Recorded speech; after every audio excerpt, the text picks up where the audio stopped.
In the frozen silence of a Chicago train station, a homeless woman sits alone, clutching a worn notebook. Then, a little girl walks up, innocent, curious, and unknowingly leads her back to the man who destroyed her life. The air inside Chicago's central train station was sharp and unforgiving, filled with the kind of chill that crept under coats and settled deep within bones. Amid the steady rhythm of footsteps and the muffled announcements echoing from the loudspeakers, a woman sat motionless on a weathered bench near the edge of the platform. Her clothes were layered but thin, her gloves mismatched, and her once brilliant eyes reflected the dull gleam of the station's flickering lights. In her lap rested a worn leather notebook, its corners bent, its pages smudged with pencil dust and dreams that had long since gone cold.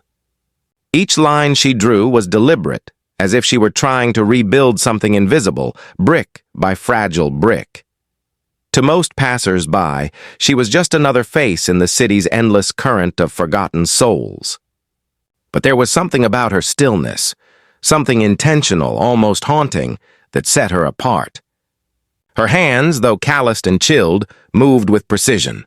They were the hands of someone who once shaped skylines, who understood the weight of angles, the poetry of steel, and the language of design. Then came a small voice that broke the silence. "Why do you always draw here?" The woman froze for a moment, startled by the sound. She looked up and saw a little girl, no more than 8, bundled in a pink coat and wool hat, holding a cup of hot cocoa too big for her hands. Her eyes were bright and curious, the kind that saw beauty even where others saw ruin. The woman blinked, unsure how to respond. She hadn't spoken much lately. Words felt like strangers. "I like drawing buildings," she finally whispered, her voice raspy from disuse. The girl tilted her head. "Buildings? Like skyscrapers?" A faint smile tugged at the woman's lips. "Something like that." The girl grinned proudly. "My dad builds those too. He has a big company. He says he makes the city beautiful." The woman's pencil paused mid-line. Her chest tightened, the words echoing like a distant siren. "Your dad builds buildings?" she asked softly. "Uh-huh. He's super important. We just moved into a new tower downtown. He said his company is the best in Chicago." The woman forced a shaky breath. The cold seemed to thicken around her. She closed her notebook gently, as if hiding a secret from herself. The name the girl had mentioned, it couldn't be. Not here, not now. But fate had a strange way of circling back when least expected. As the girl chattered on about her new school, her favorite colors, and her father's fancy office with glass walls, the woman listened in silence. Each word felt like a thread weaving through her past, connecting memories she'd tried to bury.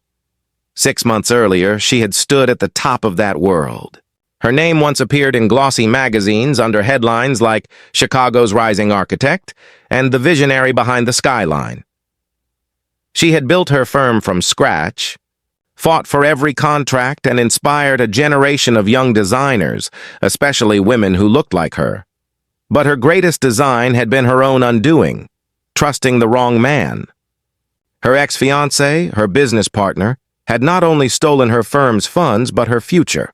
He'd whispered to investors that she was unstable, fabricated stories of breakdowns and erratic behavior. Soon, clients vanished. Her reputation dissolved overnight, and her license was suspended pending an investigation she couldn't afford to fight.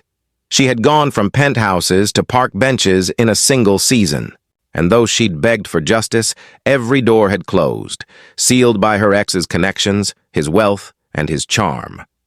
He walked away untouched, rebranding her designs under his new company's name. The same company the little girl had just proudly mentioned. Now sitting across from his daughter, the woman felt something she hadn't felt in months. Fire. The pain that had numbed her began to transform quietly like ice melting under sunlight. The girl's innocent smile was not a reminder of loss, it was a sign. "Do you like trains?" the girl asked, swinging her legs. "I do," the woman replied softly. "They always arrive somewhere, don't they?" The girl nodded, delighted by the thought. "Daddy says everything has a destination." The woman's eyes lowered to her closed notebook. Her fingers brushed against its cracked spine. "He's right," she murmured, but this time there was steel in her tone. Everything does. Moments later, the girl's nanny called her over, waving impatiently. The child stood, gave the woman a cheerful wave, and trotted away. The woman watched her go, this small, unknowing messenger of destiny, until she disappeared into the crowd. She opened her notebook again.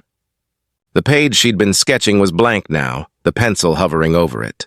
Slowly, she began to draw, not the sleek lines of skyscrapers or blueprints, but something different. Arrows, circles, a sequence. It wasn't a building anymore. It was a plan. The sound of a train's arrival echoed through the hall, its roar vibrating through the bench beneath her. The woman looked up at the digital board displaying departures and arrivals, her reflection staring back from the glass, a face reborn with quiet determination. She turned back to her notebook and wrote 3 words at the top of the page, pressing hard enough to tear through the paper. Justice Project, Phase 1. For the first time in months, she felt the pulse of purpose again. The train's whistle cut through the air like a signal. Somewhere in the distance, destiny had just shifted its track, and the woman, once forgotten, now awakened, was ready to design her comeback. The following weeks became a quiet storm of change. The woman who once sat invisible on a train station bench now rose before dawn, her sketchbook still her most loyal companion. She found small, irregular work, redesigning cafes, helping with interior layouts for local shops, creating digital mock-ups for clients who paid little but gave her a chance to create again. It wasn't glamorous, but it was a beginning. Each line she drew felt like she was reassembling the broken architecture of her own identity. Her name was whispered again in small circles of the design community, not as a scandal, but as a talent rediscovered. Through sheer persistence, she rebuilt a digital portfolio and posted her work anonymously on a freelance platform. She didn't expect much, maybe a few inquiries, maybe enough to survive another month, but one evening her phone buzzed with a message that made her heart pause. A company had reviewed her portfolio and wanted to commission her for a private project. The sender's name at the bottom of the email made her go still. It was from the office of the same real estate CEO whose little girl had spoken to her in that cold train station. The irony was too sharp to ignore. She stared at the message for minutes, the flicker of her laptop screen casting shifting light across her face. They had no idea who she was, no memory of the architect they'd helped erase from the industry. The project was small, but prestigious enough to open doors again. She accepted the offer with a carefully worded reply, her tone polite, measured, professional. But beneath that calm surface, something fierce and calculated was beginning to take shape. Her first meeting at the CEO's downtown office was surreal. The glass tower rose like an emblem of everything she had lost: success, recognition, respect. The reception area gleamed with marble floors and metallic accents, a style she herself had once pioneered. She walked in quietly, her hair pulled back, her demeanor reserved. The CEO greeted her warmly, impressed by her sketches. He admired the precision of her designs, the subtle use of space and light. "You have a gift," he said. "You see things differently." She smiled politely, masking the storm brewing behind her calm eyes. If only he knew how differently she saw everything. Every corridor she walked through, every document she signed, every passing mention of his company's associates, she was memorizing it all. And then she saw a familiar name in the company's upcoming project list.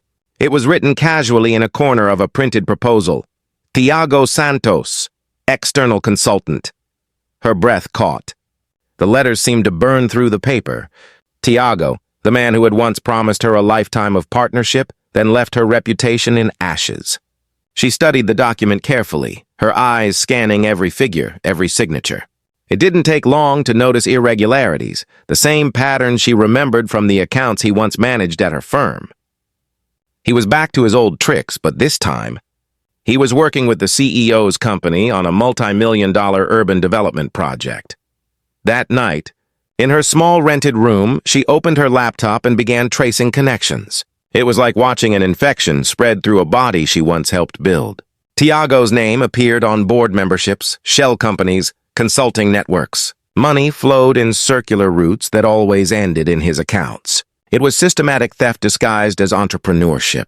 She needed proof, but she couldn't do it alone. Using her last bit of savings, she hired a digital investigator, a quiet, discreet expert who specialized in forensic accounting and cyber trails. They met in a dim cafe and she explained everything in precise detail. The investigator, intrigued by her clarity and determination, agreed to help. Within days, the data started coming in. Bank transfers, offshore accounts, property titles. It was a web of deception so intricate that even the investigator seemed impressed. Tiago had built his empire on lies, forged documents, and stolen dreams. The money he once took from her had multiplied into millions, feeding his luxury lifestyle and public image as a self-made visionary. But what truly angered her wasn't the wealth. It was the arrogance. Every photo he posted, every interview he gave about integrity and innovation was a monument to hypocrisy. She started documenting everything. Each screenshot, each post, each false statement became a building block of his downfall. She categorized evidence like blueprints, methodical, detailed, unshakable. For every foundation Tiago had laid through deceit, she was drawing the structure of his collapse. Her pain no longer weakened her. It sharpened her focus. During her second meeting with the CEO, he praised her again, unaware of the silent war she was waging under his roof. "You have a remarkable eye for design," he said, glancing over her plans. She smiled faintly.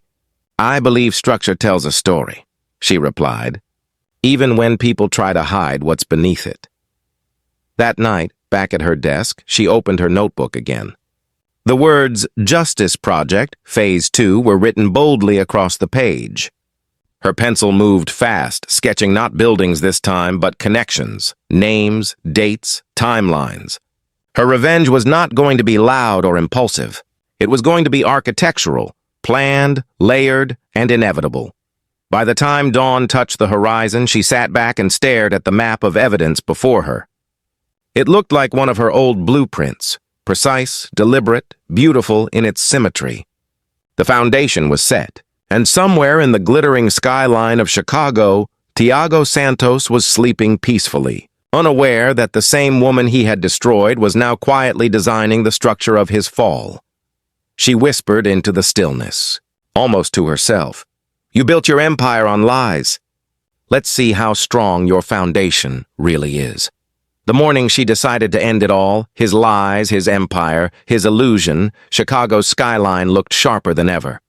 The city stood tall, glittering beneath the pale winter light, unaware that one of its most powerful men was about to crumble.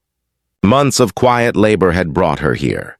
The evidence was no longer a scattered web of screenshots and documents. It was a solid structure, airtight and impossible to deny. Every transaction, every forged signature, every false statement was neatly cataloged. She had built it the same way she used to design towers, foundation first, detail by detail, until the truth itself became unshakable. She walked into the CEO's office with the calm grace of someone who had already won. Her clothes were simple but sharp, her hair tied neatly, her eyes steady. There was no anger left, no bitterness, just purpose. The CEO greeted her warmly, still unaware of what was coming. "You said it was urgent," he asked, motioning for her to sit. "Is everything all right with the project?" She placed a small folder on the table and met his eyes. "It's not about the design," she said quietly. "It's about the man you're about to partner with." He frowned, confused. "Tiago Santos? What about him?" She opened the folder. Inside were pages of printed evidence, bank statements, corporate filings, false certifications. "Tiago's company," she said slowly, "isn't legitimate. It's a front. He's been laundering stolen funds through real estate partnerships. And if your firm signs that deal, you'll be directly tied to federal fraud." The CEO's expression changed from curiosity to disbelief. He flipped through the documents, his face tightening with every page. "Where did you get this?" he asked, his voice low. "I built it," she replied, piece by piece. "Just like one of my old projects." He leaned back in his chair, staring at her as if seeing her for the first time. "You're certain about this?" "Completely," she said. "I know because I was the first person he stole from." Before he could respond, the office phone rang. The CEO glanced at the caller ID. "It's him," he said, almost to himself. "Answer it," she told him. "Put it on speaker." He hesitated for a moment, then pressed the button. "Tiago," he greeted, forcing calm into his tone. Tiago's voice filled the room, smooth, confident, the same silky arrogance she remembered all too well. "Good morning, my friend. I wanted to confirm we're finalizing everything today. I'm sending over the digital contract in an hour. This deal will make headlines." The CEO gave her a glance, then said evenly, "Before we finalize, I have a few questions. Some inconsistencies came up in your filings." There was a brief pause on the other end. "Inconsistencies? What do you mean?" The woman reached forward and slid one of the documents across the desk toward the CEO. "Ask him about the account in the Cayman Islands," she whispered. The CEO followed her lead. "Tiago, your financial disclosures list a consulting expense tied to an offshore account. Care to explain that?" Tiago chuckled. "Oh, that. Just routine stuff. Tax optimization. Perfectly legal." The woman's lips curved into a faint, cold smile. "Read him the transaction ID," she murmured. The CEO read it aloud. Ending in 4427, there was silence on the line. Then a shift in Tiago's tone, guarded, defensive. "That's confidential. Where did you get that information?" The woman finally spoke. Her voice was calm, deliberate. "From the same system you used to steal from me." The line went dead silent. Even the hum of the office seemed to fade. Tiago's voice returned, quieter now. "Who is this?" She took a breath, letting the moment stretch. "It's me," she said softly, her name rolling like thunder through the quiet room. The reaction on the other end was immediate, a sharp intake of breath followed by stumbling words. This isn't—" "Listen, whatever you think you know," she cut him off. "I don't think, Tiago." "I know. Every fake invoice, every forged license, every client you cheated. I know it all." The CEO sat motionless, watching her, the reality of what was happening dawning across his face. Tiago's voice cracked, the confidence gone. "You can't prove," she interrupted again, her tone turning razor sharp. "It's already proven. And in about 5 minutes, the federal authorities will have the same folder you're hearing right now." A tremor of panic bled into Tiago's words. "Wait, don't do this!" The CEO reached over and ended the call. The silence that followed felt immense, like the final echo of a demolished building. He exhaled, then looked at her with something between awe and remorse. "You saved my company," he said quietly. "You just saved hundreds of people from going down with him." She nodded, but there was no satisfaction on her face, only calm. "I didn't do it to save anyone," she said. "I did it to end what he started." The CEO promised to contact the authorities immediately. Within hours, federal investigators were reviewing her evidence, and Tiago's company was placed under audit. By evening, every news outlet in the city was reporting the story. High-profile developer under investigation for massive real estate fraud. That night, she sat by her small apartment window watching the lights of the city flicker. Her phone buzzed again and again, dozens of messages from Tiago. Apologies, begging, promises to make things right. She stared at the screen for a moment, unreadable, then quietly deleted them all. Her revenge had never been about destruction. It was about truth, precision, justice drawn as perfectly as a line on paper. For the first time in months, she felt peace settle over her, not loud or triumphant, but deep and quiet, like the sound of a building finally complete. Days later, Chicago awoke to chaos on the front page. Every major newspaper carried the same headline in bold: "Massive fraud scandal uncovered in prominent development firm." The photographs beneath told a story that words barely could.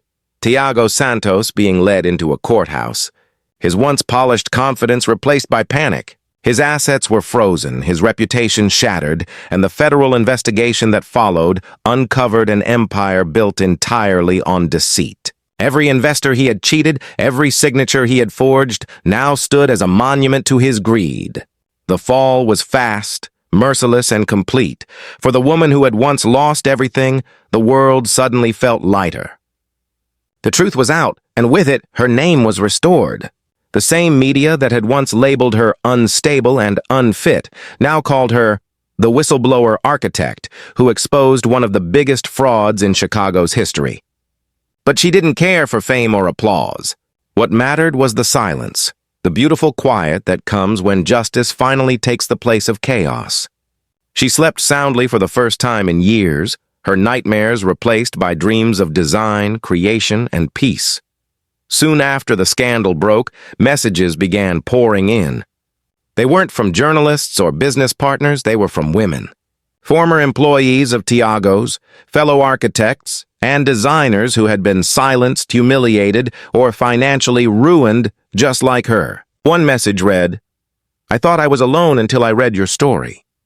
Another said, "You gave me the courage to start again."